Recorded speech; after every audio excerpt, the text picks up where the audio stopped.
We're going to go ahead and get started here. I know we're short a couple people, but we're going to go ahead.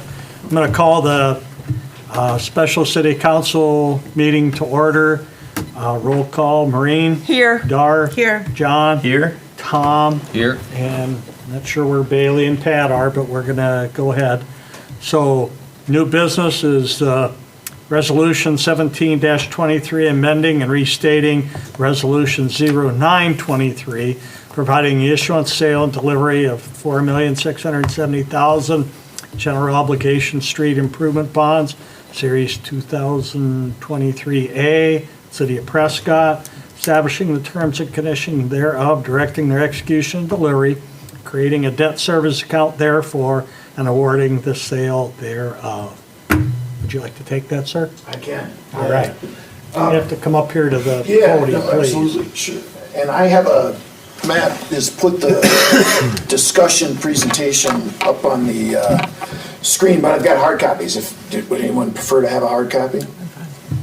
Okay. I would take one. You'll take one? Okay. Yeah, I would too. All right. Yeah, they're what they used to be. There you go. Okay, so let me take you through what I became aware of on Monday.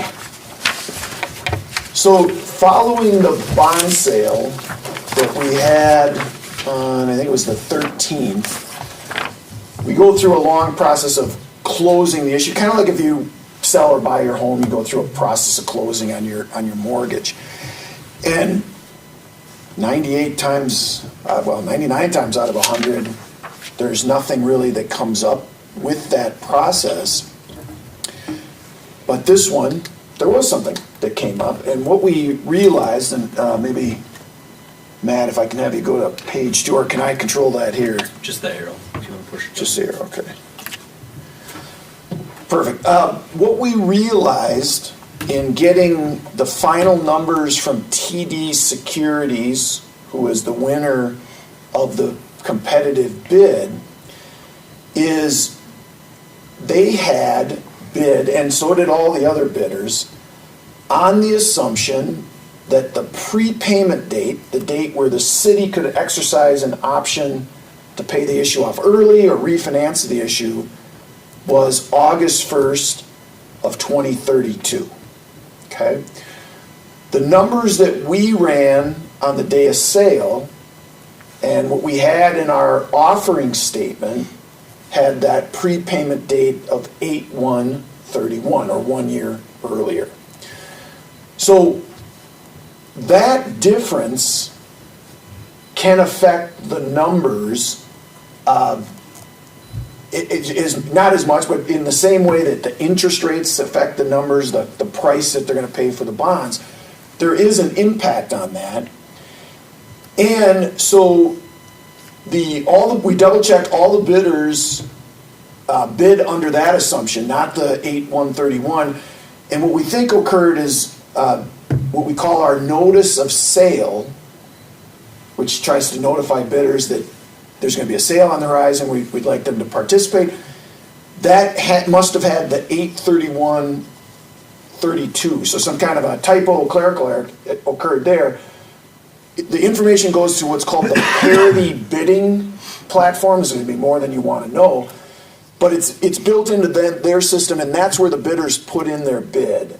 And so we think that's where the mistake occurred.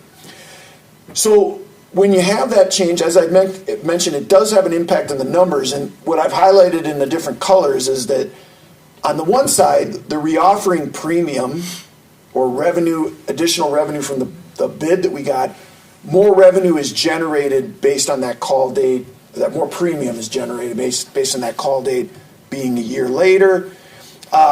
But there was also from the underwriter's discount, based on the bid and the call date having that, they had compensation that was about $9,000 more than what we showed, and that's the green line there.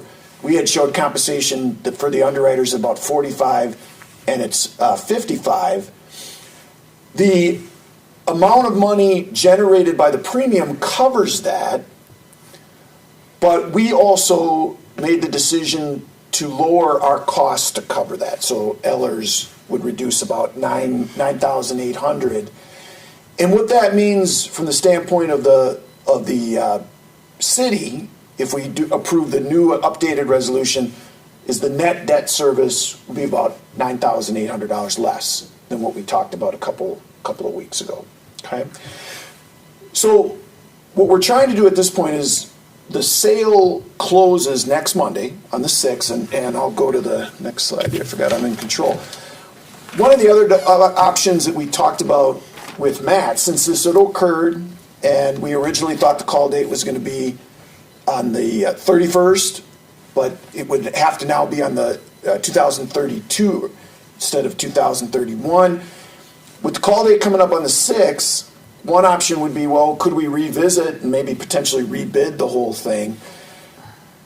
I would say we could do that, but I'm pretty sure it's going to cost more to do it. And what's happened since we sold on the 13th, the council approved those interest rates. Interest rates have gone up. So actually, we had a second sale that weekend for the the Village of Baldwin. Our sale was around 3.67, 3.66%. Their sale was a little bit under 4%. So even those couple of days, interest rates on a 20-year issue went up a little bit. They're not quite as highly rated. But our estimate is if we were selling today, the same sale, over the 20-year life, it'd probably be about $120,000 in additional interest expense because interest rates are higher today. So that's an incentive from my perspective. I think probably you would share it to stay with our closing so we don't lose the bids given that interest rates have gone up. So if we approve the amended resolution today, what would be the implications of that as compared to what we talked about when I was here on the 13th? The call date would be August 1st, 2032.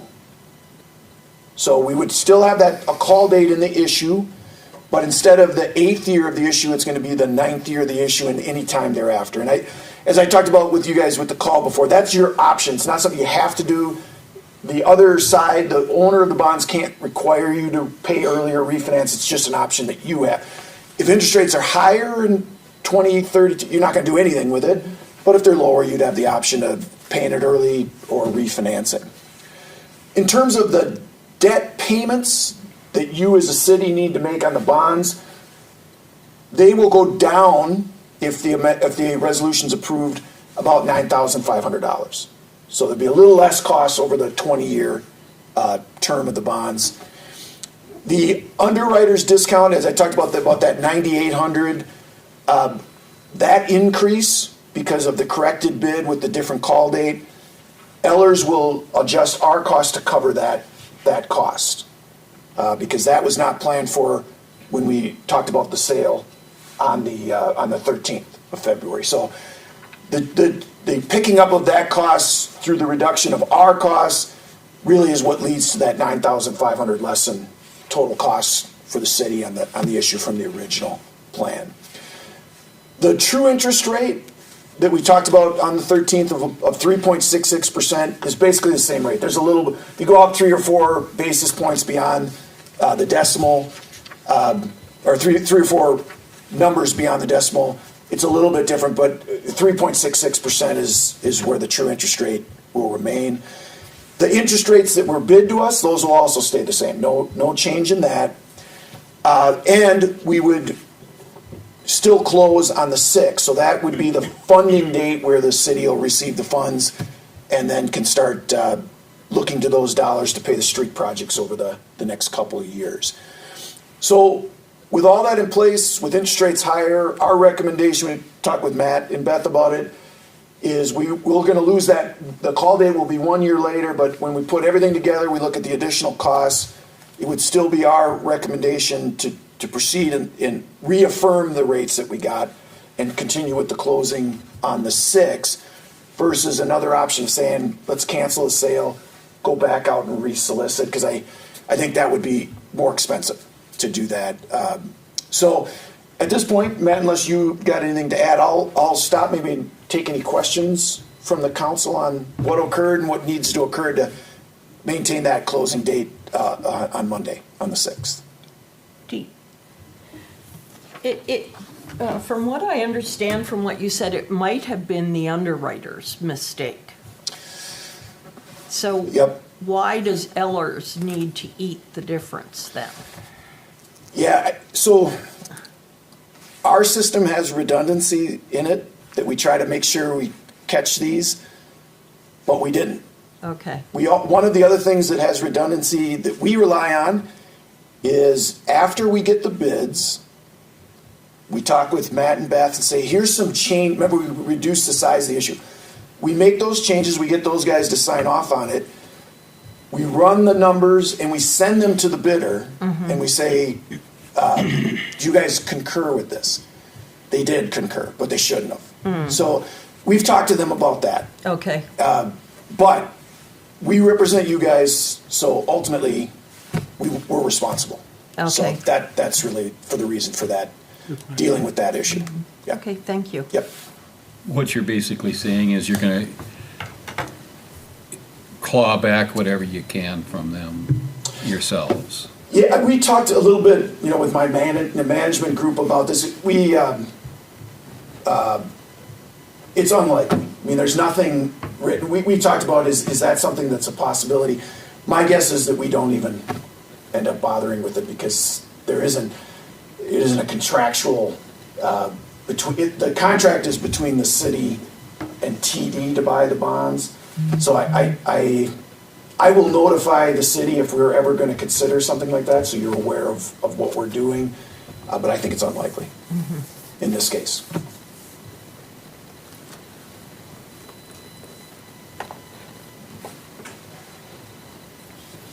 So you want us to vote on the resolution yes. again? So, Yep. It's amended and restated. It just, in the old one, it had the call date as 2031. This one now says 32. And some of the other changes that I went through in terms of the numbers have also been changed. So it's amended and restated, and we would need council approval to stay on track, correct? okay. I will motion to approve Resolution 17-23, amending and restating Resolution 9-23, providing for the issuance, sale, and delivery of $4,670,000 general obligation street improvement bonds, Series 2023A. Second? Okay, we have a motion and a second to approve Resolution 17-23. Are there any questions on the motion? If not, I'll do a roll call. Maureen? Aye. Dar? Aye. John? Aye. Tom? Aye.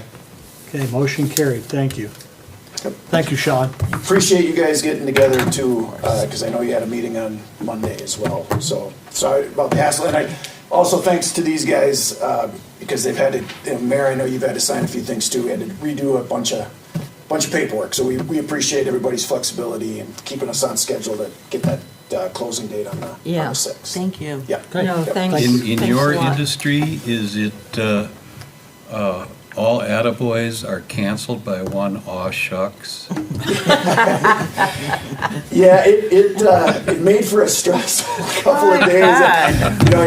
Because you really you think you always have everything kind of in a process, but it really only takes one little glitch to throw everything haywire. And that's why it's been nice that everybody's been, let's pull in the same direction. We can get this to stay on schedule because we think the results were really good for the sale, and that was number one. We'd rather stick with that and maintain Yeah, that. it's, Yep. Okay, Okay. so because I think it went up, another 0.25% between there, and we're expecting maybe even 0.5% coming up. Yes, yeah, I agree. Yep, from the Fed. Yep. okay. Next item is closed session. We have none. Other business, March 13th, 2023 is a city council meeting. What are the, I've been, I've been out of the loop on the workshops. Can you explain those to me, please? In terms of what we covered in the workshop? No, just like, are they going to be a regular part of some of the council meetings? I think basically what we've used them for is if there's special items we would like the council to weigh in and have more of a not as formal conversation on. We've been putting them in workshops to get council's feedback on them before we then formalize them and bring them. So one of the things, for instance, that just was on the last council meeting on Monday, and then we discussed at a workshop the meeting before that, Yeah, was like the Parks Improvement Fund, with just getting right. the feedback of if that's something council would be interested in entertaining and moving forward. Yeah, So just, and then we'll have another one coming up just specifically about parking, paid parking downtown. We're still gathering some information on that, but basically if there's just special things that doesn't really fit in one of the committees. And the other thing that we value is just having all of the council. So you don't have the 3 committee members who Right. maybe you like something, we bring it to council, and then the other 3 members are like, well, I think we should change this, and then we just have to go through a cycle of bringing it back to committee council, so. yeah, okay. All right, I missed that for some reason, so.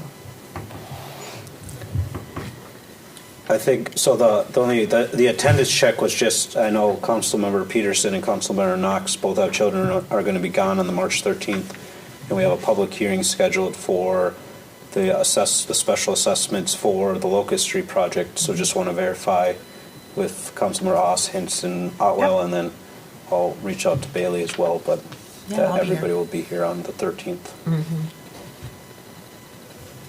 gonna have to look at my calendar. Yeah, we're gonna have a couple of complaints, I think. Oh, yeah, there'll be some torches and pitchforks out here. Not the first time. So if for some reason you can't make it, just let me know, and then because we'll have to reschedule that public hearing and putting out another letter. Okay. Yeah. Need a motion? Motion to adjourn. Second. Okay. All in favor, say aye. Aye. You're adjourned. Thank you, everybody, for taking time out of your day. Thanks for texting me today. You're welcome. I thought about that.